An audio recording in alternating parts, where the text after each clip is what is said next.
దక్షిణామూర్తికి మీరు చూడండి, దక్షిణామూర్తిని దేవాలయంగా నిర్మాణం చేయడం కన్నా దక్షిణామూర్తికి శైవాగమం ఏం చెప్పిందంటే దక్షిణం గోడలో పెట్టమని చెప్పింది.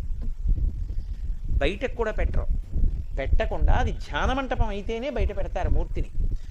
శైవాగమంలో శివాలయంలో దక్షిణం గోడలో ఉండాలి. దక్షిణం గోడలో ఉంటే ఏమవుతుంది? గోడ దగ్గరికి వెళ్ళినప్పుడు అభిముఖంగా కూర్చోవచ్చు, ప్రధానమూర్తి దగ్గర అభిముఖంగా కూర్చోకూడదు. ఇప్పుడు మీరు శివాలయంలోకి వెళ్ళారనుకోండి, ఇలా ఎదురుగుండా నిలబడి నమస్కారం చేయకూడదు, మీరు తట్టుకోలేరు ఆ తేజస్సు. మీరు ఆయన ఇలా ఉంటే ఇలా ఉండి నమస్కారం చెయ్యాలి, లేతే అటు తిరిగి ఇటుకి నమస్కారం చేయాలి, అంతేకాని ఇలా ఎదురుగుండా నమస్కారం చేయకూడదు.